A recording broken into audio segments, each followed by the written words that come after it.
The views and opinions expressed by guests on the TWBC podcast are solely those of the guest and do not necessarily reflect the views of, nor constitute an endorsement by the host, TWBC, or the advertisers. National championships, Confederation championships, World championships, major professional events. For over 3 decades, he has been there for many of the sport's greatest moments. And now he brings you even closer to the movers and shakers in the world of high-echelon tournament water skiing. From the founder and creator of the Water Ski Broadcasting Company comes the TWBC Podcast. And now here's your host, Tony Lightfoot. Yes, I am the aforementioned Tony Lightfoot, and this is the TWBC Podcast, coming to you from Trophy Lakes in Charleston in South Carolina prior to the Malibu Open. And the next guest that I have on this podcast on this fine, beautiful, sunshiny day with hardly a ripple on the water is Mr. Peace, Love, and Water Skiing himself, Mr. Corey Vaughn. How you doing, sir? Great, Tony. Happy to be here with you. Glad to be down at Trophy Lakes. Definitely one of my favorite places to ski. And I heard one of yours as well. Yes, absolutely. I mean, way back in the day when I was slicing and dicing it out there on the slalom course, I had been known to get into 11.25 meters. Not much beyond that point since, but maybe one of these days I can slap the ski on and do some stuff at 34. But this isn't about me. This is about Corey. So you come to us out of Bumpus in Virginia. Hopefully I'm saying that right, because if I hadn't been saying it right, there would have been about 4 or 5 years in a row where I've been saying it incorrectly. That is Bumpus. Yeah, you got that right. As you spell it on paper, I mean, some people might read bump ass, but I'm glad you said it. Not me. It could be frowned upon. So Bumpus is what the locals say. So you got that right, exactly. Yes, and obviously you get visitors from all across the nation, including a good friend of yours and mine, Mr. Bob Marley himself. So big shout out to him. What was his visit like?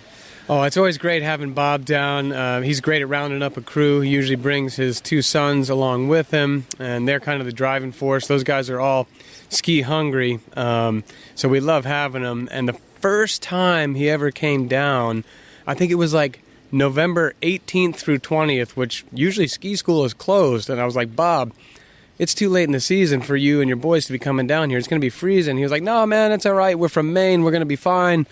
And I'll be darned, man. They skied. The boys were jumping off the upper deck and swimming around. And they always just bring a fun time. And if you've heard Bob in his comedy, he's just as much fun to hang out with in person or even more. And so always love having him down. All right. Give us a little bit of a rundown of what your typically day consists of, over at your ski school in the northern realms of Virginia.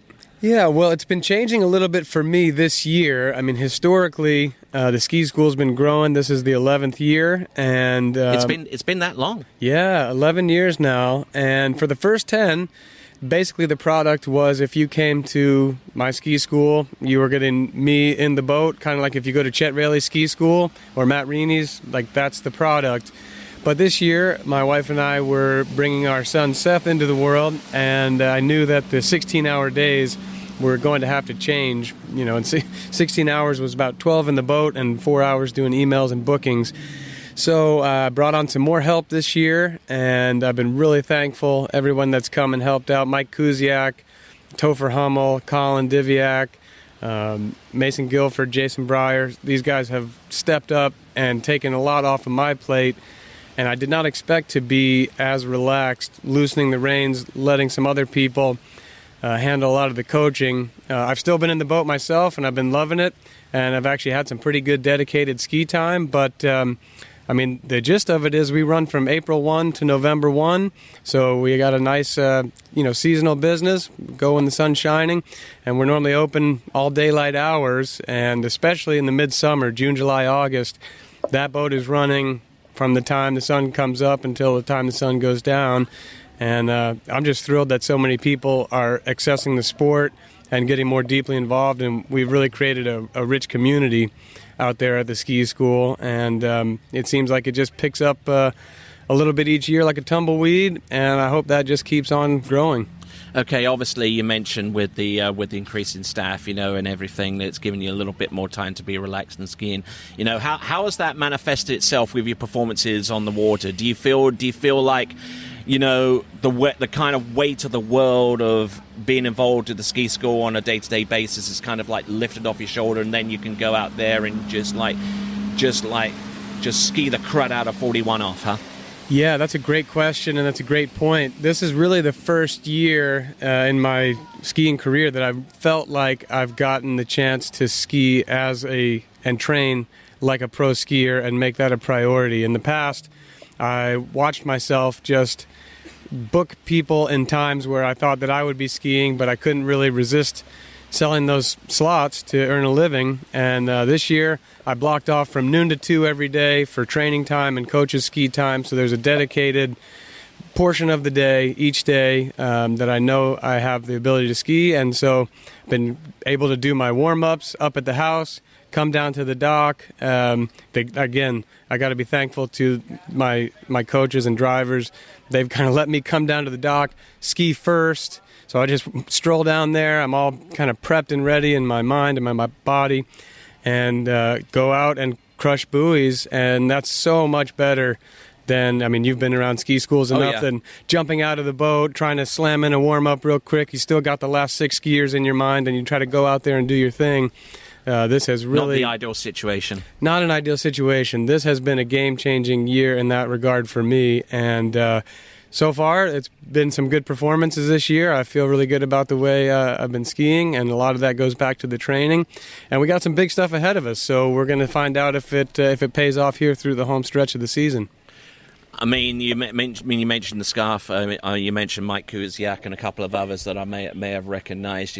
But having the opportunity to train out there is one thing. Having quality sets is another. Especially when it comes down to 39 and 41 off, where having that boat in the right position and keeping it in that right position is absolutely critical to success. So, how has that been for you, taking everything you said into account? Yeah, so that's another great point, Tony. Up until this year, my primary ski partner, and she still is my wife, Amelia.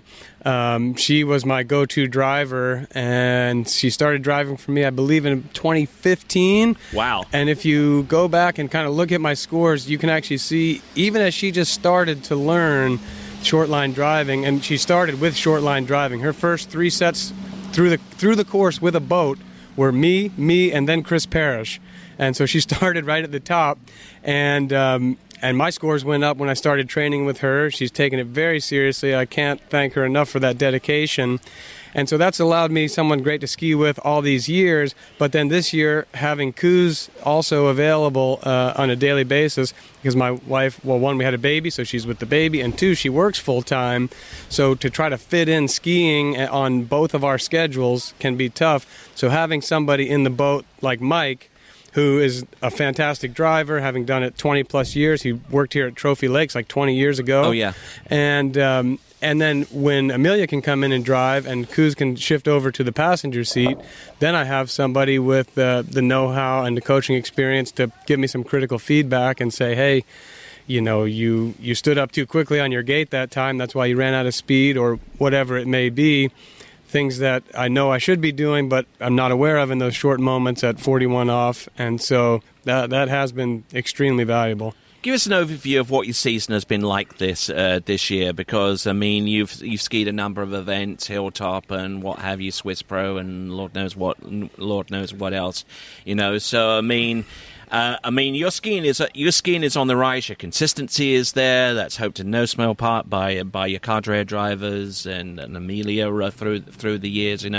So how has that manifested itself in performances in this season, leading up to this event, and quite possibly the World Championships coming up afterwards? Yeah, I do feel really good about it. Like you said, it's all about quality sets and getting that quality time on the water, which I think I've had better this year than ever before. So I think one of my best tournaments was at Herb's Cup out there at Radar Lake. I felt really good leaving home, going out to the event, showed up there. The good training at home transferred into the event. Felt confident all weekend, won the event. So that was a nice confidence booster. And then I went to the Nationals / U.S. Open. That one didn't quite go so well for me. I felt pretty good. It didn't go well for a lot of people. Yeah, it was a little weird in that way. I don't know what the deal was. It was one round and it was over before I knew it. And, I try to shrug those things off and just let them go and not get too down about it. And then came back the following weekend to Hilltop.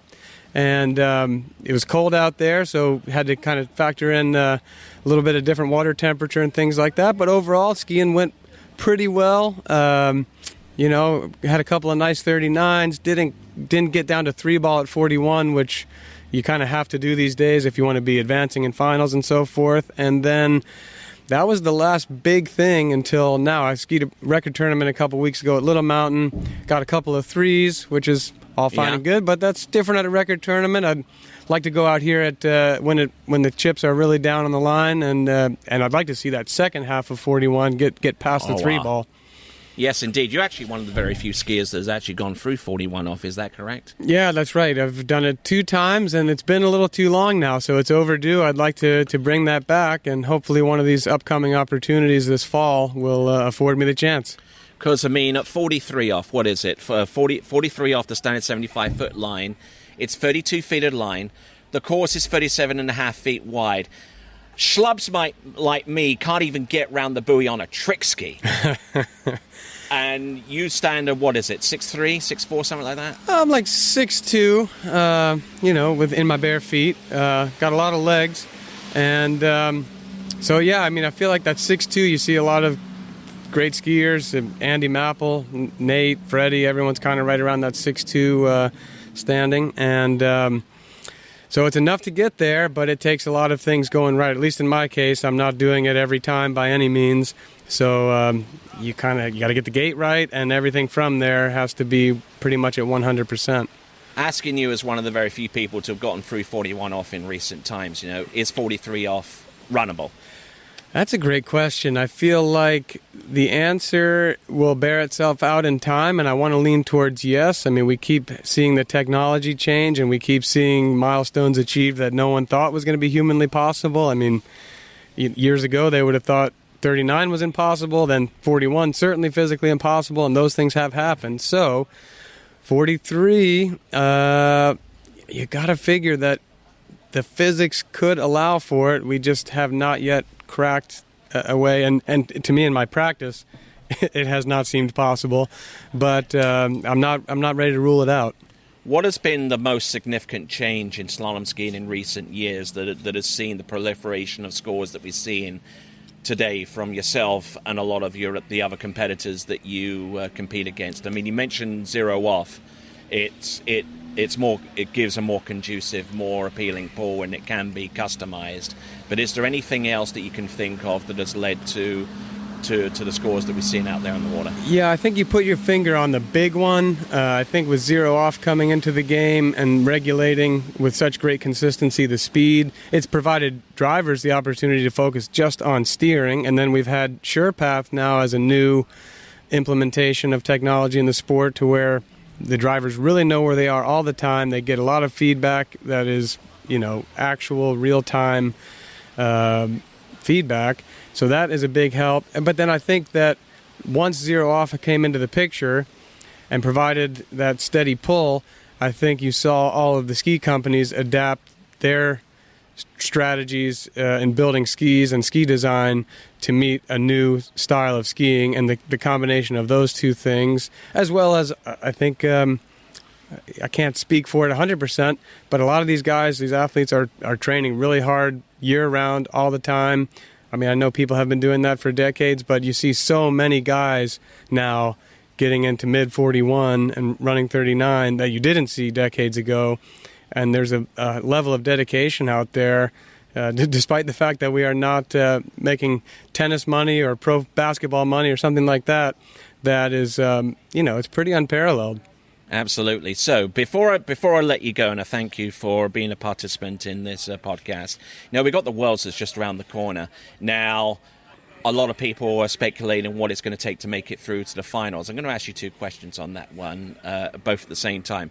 What score do you reckon that it's going to take to advance through to the finals without the need for a runoff? And for those that are going to need a runoff to make it through to the finals, because inevitably there's going to be a pack jam at 2 or 3 at 41 off to make it through to the final. What do those scores look like in your mind? Yeah, so I think the Worlds is going to take 12 people into the final, and I think what you're going to see is that there will be a handful of skiers that get 3. My prediction is going to be that all of the 3s are going to be in without runoff, and there are going to be a lot of skiers with 2 in the men's slalom, and there's going to be a big runoff of cold 39s that have to differentiate themselves from the 2 ball. So like about 6 people battling for 2 spots. That sounds about right. 10 people that could get 3 at 41 plus that are going to be safely through, and then another 6 people, like you said, with 2 that are going to be trying to claim those last 2 spots. And I've been practicing my cold 39s at home for that exact reason.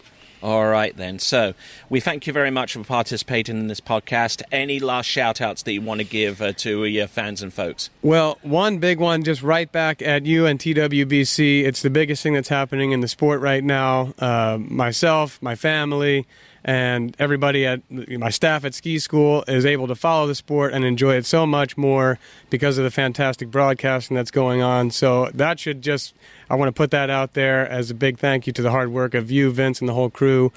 And then, big shout out to my wife Amelia and my son Seth and my mom and my whole family. And another big thank you to everybody that helped me out at ski school this year, both in staff, taking that load off of my shoulders, really allowing me to have the season that I wanted to have, and the great community of people that come out and take lessons and bring their family and friends out and support the ski school and help grow that community. So I feel very blessed, and I hope to keep it going and steering that ship in a good direction. All right, then. That was Mr. Peace, Love and Water Skiing himself, Mr. Corey Vaughn. You can Google him and find out more about him at Peace, Love and Water Skiing. My name is Tony Lightfoot. This has been the TWBC podcast. And until the next time, it is ciao for now. Thank you for listening to the TWBC podcast. Be sure to check out our website at waterskibroadcasting.com. Links to our presence on major social media platforms can be found there, as well as updates to our webcast and this podcast. Duplication or rebroadcasting of this broadcast without written consent of TWBC is prohibited. Subscribe to us on your favorite podcast platform and be sure to join us next time for the next edition of the TWBC podcast.